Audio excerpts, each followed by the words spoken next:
राजेश रोज की तरह आज भी बस स्टॉप की तरफ भाग रहा था। अरे, लगता है आज भी बस छूटी जाएगी। भाग राजेश भाग। और राजेश और भी तेजी से भागने लगता है। तभी उसकी पहचान का एक आदमी साइकिल से गुजर रहा था। अरे राजेश, अरे क्या हाल चाल है? अरे भाई, हाल चाल तो तू देख ही रहा यार। 7 बजने ही वाले हैं, बस थोड़ी देर में बस आने वाली होगी। अच्छा, मैं तुमसे बाद में बात करता हूँ, ठीक है? मंगलू अपनी साइकिल को और तेजी से बढ़ाकर फिर से राजेश तक पहुंच जाता है। राजेश चल बैठ जा मेरी साइकिल पर, मैं छोड़ देता हूँ तुझे स्टेशन तक। राजेश मंगलू की साइकिल पर बैठ जाता है और थोड़ी ही देर में उसे स्टेशन तक पहुंचा देता है। अरे भाई मंगलू, अगर आज तू मुझे समय पर अपनी साइकिल पर बस स्टेशन नहीं पहुंचाता तो आज तो मेरी बस छूटी जाती यार।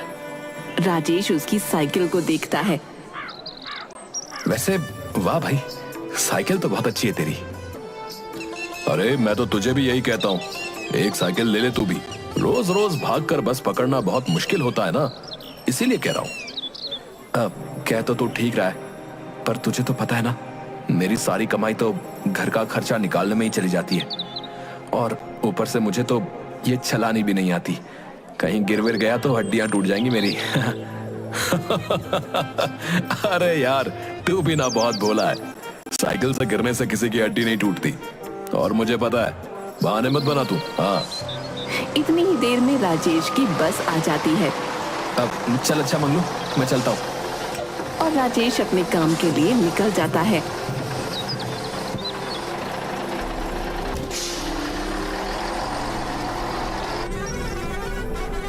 वैसे मंगलू कह तो ठीक रहा था, अगर मैं भी साइकिल ले लूं तो रोज रोज इस बस का इंतजार नहीं करना पड़ेगा और इस बस के लिए भागना भी नहीं पड़ेगा। और फिर अगर बापू को दवाखाने ले जाना पड़े तब भी आसानी ही होगी। पर अब इतने पैसे कहां से लाऊं? अगले दिन फिर से राजेश बस पकड़ने के लिए चलता है और आज फिर उसे मंगलू मिल जाता है। अरे राजेश, अरे चल आजा भाई, मैं तुझे अपनी साइकिल से छोड़ देता हूँ। राजेश बिना हिचकिचाहट के मंगलू की साइकिल पर बैठ जाता है। दोनों बातें करते हुए बस स्टेशन की तरफ जाने लगते हैं। अरे मंगलू यार, मुझे भी चलाना सिखाना तेरी साइकिल। हाँ क्यों नहीं भाई, चला जा। फिर राजेश हर रोज मंगलू की साइकिल से साइकिल चलाना सीखता है। एक दिन मंगलू और राजेश दोनों साइकिल से जा रहे थे। भाई राजेश, अब तो तू साइकिल भी चलाना सीख गया यार। अब तो कम से कम साइकिल ले ले भाई। भाई मैं तो तेरे ही भले के लिए बोल रहा हूँ। देख, विजयवाड़ा से सोमनगर तक पैदल आना जाना कितना मुश्किल होता होगा ना, और फिर अगर ऊपर से बस छूट गई तो और भी बड़ी मुसीबत। फिर जाओ काशीपुर तक पैदल। मंगलू सोच तो मैं भी रहा हूँ नई साइकिल लेने की, पर अरे परवर कुछ नहीं यार, बस एक बार ले लेगा तो दूसरी बार सोचना ही नहीं पड़ेगा। तू चाहे तो मैं दिलवा सकता हूँ तुझे साइकिल। वैसे तेरी ये साइकिल तू कितने में लेकर आया था? मैं 155 में लेकर आया था यार।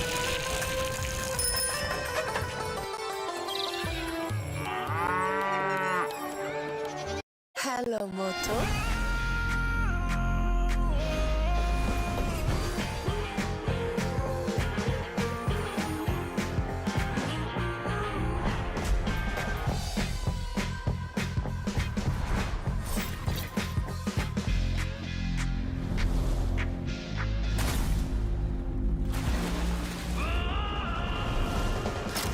Motorola Edge 60 Fusion. Edge out the ordinary. Hello मोटो।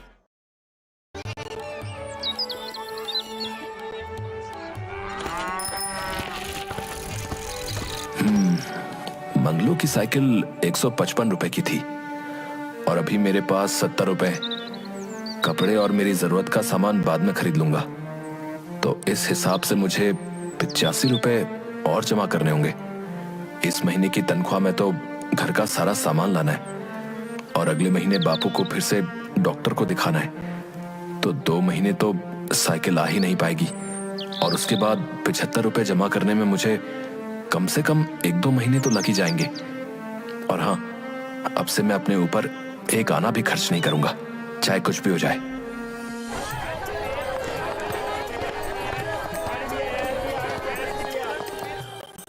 माँ, मैं सारा सामान ले आया हूँ, देख लो कहीं कुछ रहा तो नहीं है। अरे बेटा, तू अपने नए कपड़े लाने के लिए बोल रहा था ना, 2 जोड़ी ही बचे हैं। अभी 2 जोड़ी कपड़े हैं तो मैं कुछ समय के बाद ले लूंगा, वैसे भी अभी जरूरत नहीं है। बापू, आपकी दवाइयां ले आया हूं, अब तबीयत कैसी है आपकी? अब ठीक है बेटा। अगले महीने डॉक्टर ने बुलाया था आपको, याद है ना? हाँ हाँ बेटा, मुझे याद है। और तू बता, तेरी नौकरी कैसी चल रही है? अब ठीक चल रही है बापू। अब क्या हुआ, कुछ कहना चाहता है? नहीं नहीं बापू, ऐसी कोई बात नहीं है। तू खुद को इतना नहीं जानता जितना मैं तुझे जानता हूँ। चल अब बता, किस बात से परेशान है? बापू, वो ऐसा है कि मुझे एक नई साइकिल लेनी है। क्या ये कैसी होती है बेटा? अरे पगली, उसमें 2 पहिए होते हैं और उस पर बैठो तो चलने लगती है। अच्छा, सच में ऐसा भी कुछ होता है? तो ले आ बेटा। अरे नहीं माँ, वो मंगलू है ना, पास वाले गांव में रहता है, वो बता रहा था कि उसने 155 रुपए में साइकिल ली थी।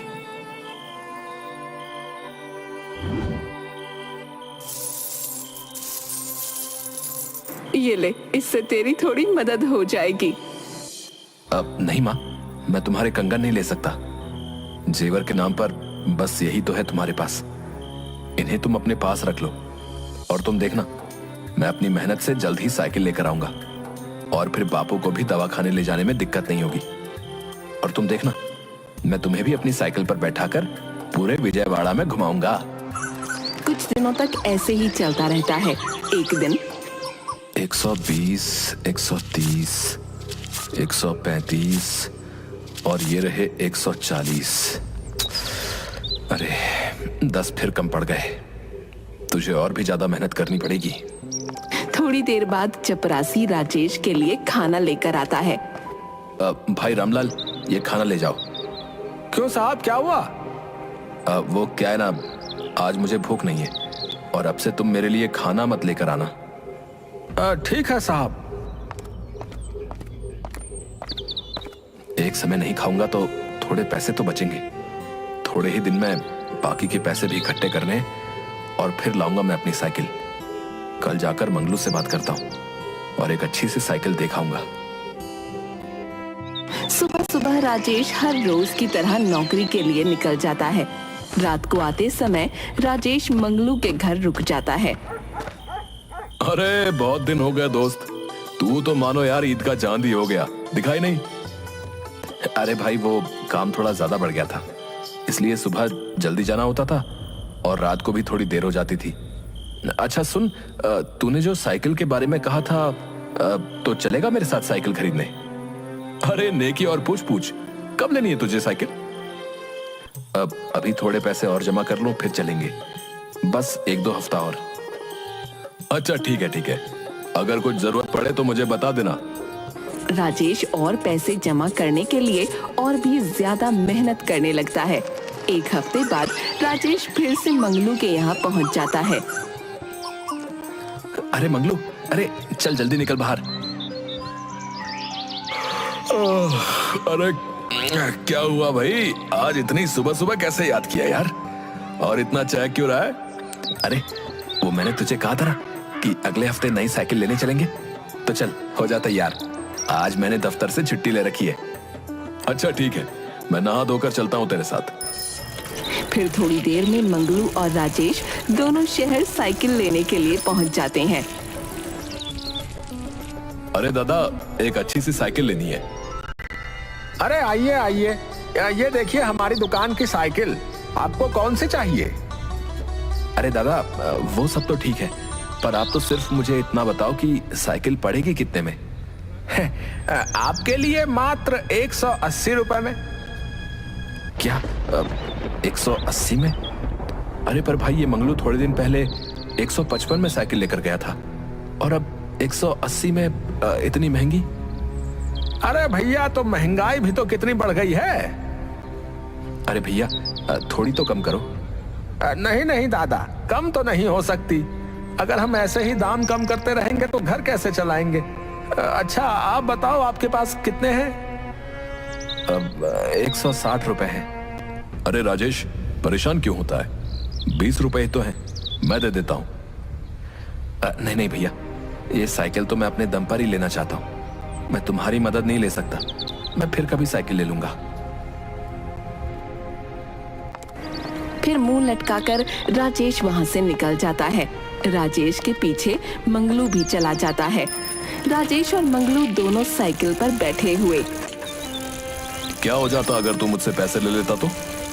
मैं खुद के दम पर ये साइकिल लेना चाहता हूँ, बस इसीलिए। थोड़े समय की और बात है, और वैसे भी 20 रुपए तो है, मैं जैसे तैसे जमा कर लूंगा। बात तो ऐसे कर रहा है जैसे तूने अपने बगीचे में पैसों का पेड़ लगा कर रखा है। तू झट से जाकर तोड़ लेगा, है ना? तुझे क्या लगता है मुझे नहीं पता है कि तूने एक एक रुपया कैसे कितनी मेहनत से जोड़ कर रखा था अपनी साइकिल के लिए? और अगर इनमें से पैसे खर्च हो गए तो? होते हैं तो हो जाने दो, नहीं लूंगा साइकिल। और क्या, कोई पहाड़ तो ना टूटेगा। फिर राजेश मुंह लटकाकर घर पहुंच जाता है। 20 रुपए तो है, कर लूंगा जमा। पर अगर तब तक साइकिल और महंगी हो गई तो? अगले दिन राजेश दफ्तर में बैठा अपना काम कर रहा था। तभी एक आदमी राजेश के ऑफिस में आकर बैठ जाता है। साहब राम राम, मेरा नाम श्याम है। वो क्या है ना साहब, अगर आप मेरा एक काम कर दो तो मैं आपको मुंह मांगी कीमत देने के लिए तैयार हूँ। कैसा काम? बस इस कागज पर दस्तखत करने हैं। इसमें लिखा है कि सोमनगर की सारी जमीन मेरे नाम पर है, ना कि मेरे भाई जुगनू के। अब नहीं साहब, मैं ये नहीं कर सकता, आप जा सकते हैं। अब सोच लो, मैं मुंह मांगी कीमत देने के लिए तैयार हूँ। सोच लिया, आप जा सकते हैं।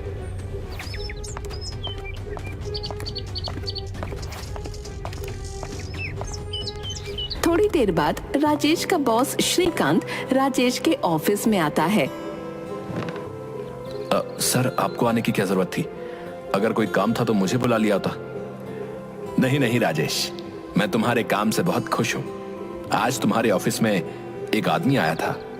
हाँ सर, वो मैंने ही भेजा था। और मैं ये जानकर बहुत खुश हूं कि तुम जैसा ईमानदार आदमी मेरे ऑफिस में काम कर रहा है। तुम्हारे काम और ईमानदारी से खुश होकर मैंने तुम्हारी तरक्की के बारे में सोचा है, और अब से तुम्हारा वेतन भी बढ़ा दिया जाएगा।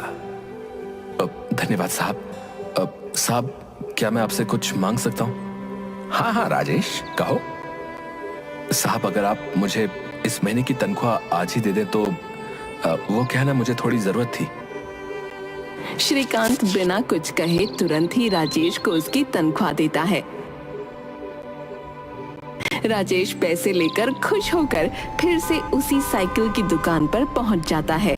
दुकानदार राजेश को देखकर तुरंत पहचान जाता है। अरे बाबू, आज अकेले ही आए हो? हाँ दादा, वो जो साइकिल थी ना, वो मुझे दे दीजिए। अरे हाँ हाँ, ये लीजिए बाबूजी, 180 रुपए की है, याद है ना आपको? याद है मुझे। ये लो तुम्हारे 180 रुपए। और राजेश खुशी से झूमते हुए साइकिल पर बैठकर अपने गांव की तरफ बढ़ने लगता है। राजेश खुशी से कभी साइकिल की घंटी बजाता तो कभी कुछ गुनगुनाने लगता और साइकिल को बहुत तेजी से चलाने लगता है।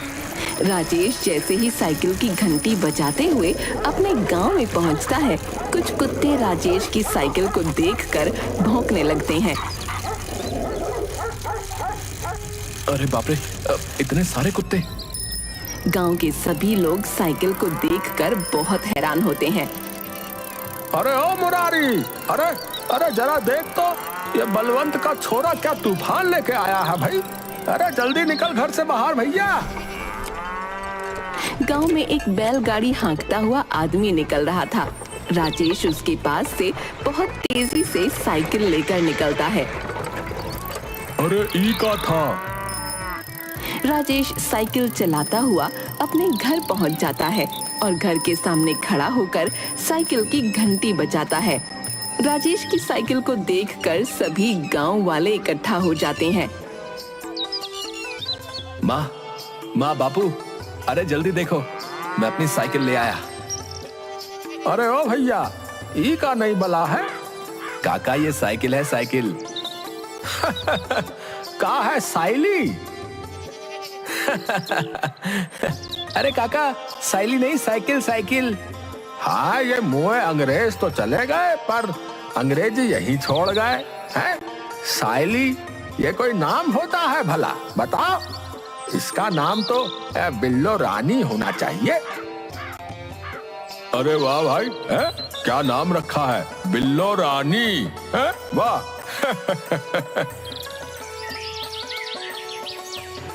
खड़ा हो जा, यहाँ घर में नया मेहमान आया है। फिर सरजू राजेश और साइकिल की आरती उतारती है। ए गंगा, ये ले शक्कर और बांटते पूरे गांव में। मैं तुम्हें अपनी साइकिल पर घुमा कर लेकर आता हूँ। अरे भैया, मैं भी। हर इंसान ये चाहता है कि हमेशा उतना ही अच्छा लगे जितना कभी लगता था। इसी उम्मीद में वो सोशल मीडिया पे एडवर्टाइज होते, उल्टी सीधी सीरम इस्तेमाल करते। हम आपको झूठी उम्मीद नहीं, पूरा यकीन दिला रहे हैं, आप जो चाहते हैं वो होगा और जरूर होगा। फिर राजेश एक एक करके सबको अपनी साइकिल पर बैठाकर घुमाता है। अरे वाह बेटा, है तेरी साइकिल तो बहुत अच्छी है। कुछ भी कहो, मजा आ गया। हाँ। अगले दिन राजेश ऑफिस जाने के लिए तैयार हो जाता है और अपनी नई साइकिल बिल्लो रानी पर बैठकर जाने लगता है। अरे बेटा, मुझे जरा पास के गांव में थोड़ा काम था। क्या मुझे अपनी बिल्लो रानी पर छोड़ देगा? हाँ काका, क्यों नहीं, आओ बैठो। दफ्तर से आते समय आज तो मंगलू को भी अपनी साइकिल दिखाऊंगा, वो भी बहुत खुश हो जाएगा। और मंगलू के घर पहुंच जाता है और अपनी साइकिल की घंटी बजाने लगता है। अरे वाह, नई साइकिल। चलो, आखिर तूने साइकिल ले ही ली। कुछ दिनों तक ऐसे ही चलता रहता है। अब जिस किसी को भी दूसरे गांव जाना होता, वो राजेश की साइकिल पर बैठकर चला जाता और बच्चे तो मजे के लिए ही बैठ जाते। एक दिन राजेश और उसका पूरा परिवार खाना खाते हैं। खाना खाते हुए बातें करते हैं। अरे बेटा, तेरी साइकिल आने से तो पूरे गांव में नई रौनक आ गई है। हाँ, और वो क्या नाम रखा था इसका? बिल्लो रानी। तभी एक लड़का दौड़ता हुआ आता है। अरे बलवंत चाचा, राजेश भैया सभी को पटेल साहब ने चौराहे पर बुलाया है। थोड़ी देर में सभी चौराहे पर पहुंचकर इकट्ठा हो जाते हैं। मैंने आप सबको ये बताने के लिए बुलाया है कि पास में कुछ गांव मिलकर साइकिल की प्रतियोगिता कर रहे हैं। हमारा विजयवाड़ा कभी भी किसी काम में पीछे नहीं रहा है और मैं ये चाहता हूं कि इस बार भी हम सबको दिखा दें कि हम किसी से कम नहीं हैं। राजेश, हमारे गांव में बस तुम्हारे पास ही साइकिल है और तुम्हारे अलावा पूरे गांव में किसी को भी साइकिल चलानी नहीं आती। तो मैं ये चाहता हूं कि हमारे गांव की तरफ से तुम इस प्रतियोगिता में भाग लो और बता दो सबको कि हमारा विजयवाड़ा किसी से कम नहीं है। ठीक है पटेल साहब, पर प्रतियोगिता कब है? आने वाली पूर्णिमा के दिन सोमनगर में मेला है और इस मेले में प्रतियोगिता भी रखी गई है। पूर्णिमा के दिन सभी लोग मेले में इकट्ठा हो जाते हैं। फिर राजेश अपने सभी बड़ों का आशीर्वाद लेता है। थोड़ी देर में प्रतियोगिता शुरू हो जाती है और सभी अपनी अपनी साइकिल पर बैठकर समाप्त रेखा की तरफ बढ़ने लगते हैं। वो देखो, हमारा राजेश सबसे आगे है।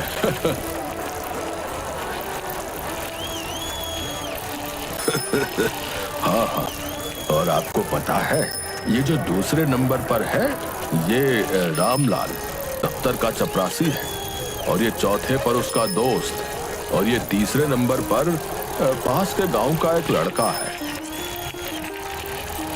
देख लेना, जीतेगा तो हमारा राजेश ही। वैसे भी बाकी सबने तो हार मान ली, और देख कुछ तो कैसे गिर पड़े हैं। जीतेगी तो हमारी बिल्लो रानी। राजेश जैसे ही समाप्त रेखा पर से थोड़ी दूर होता है, अचानक ब्रेक मारकर रुक जाता है। इतने में ही रामलाल आगे निकल जाता है और राजेश फिर से साइकिल चलाने लगता है। अरे अरे, ये क्या किया इसने? साइकिल क्यों रोक दी? और ये चपरासी, इसको जिता दिया। हे भगवान, इसकी मति तो नहीं मारी गई। प्रतियोगिता के कुछ देर बाद फिर से सभी लोग गांव के चौराहे पर जमा हो जाते हैं। अरे मूर्ख राजेश, तुझे अंदाजा भी है तूने क्या किया? तूने जानबूझकर उस चपरासी को जिता दिया। क्यों किया तूने ये? पटेल साहब, मुझे माफ कर दीजिए कि मैं ये प्रतियोगिता हार गया, पर हम सब तो सिर्फ विजयवाड़ा को बड़ा बताने के लिए प्रतियोगिता में जीतना चाहते थे। लेकिन रामलाल, उसकी माँ की आंखों का इलाज करवाना बहुत जरूरी था। वो इतना खुदगर्ज है कि उसने कभी किसी से मदद नहीं ली। अगर इस प्रतियोगिता में मैं जीत जाता, तब भी मैं चाहकर भी उसकी मदद नहीं कर पाता। इसलिए मैंने ये फैसला लिया। शाबाश मेरे बच्चे, मुझे गर्व है तुझ पर। आज तूने मुझे हार कर भी जिता दिया।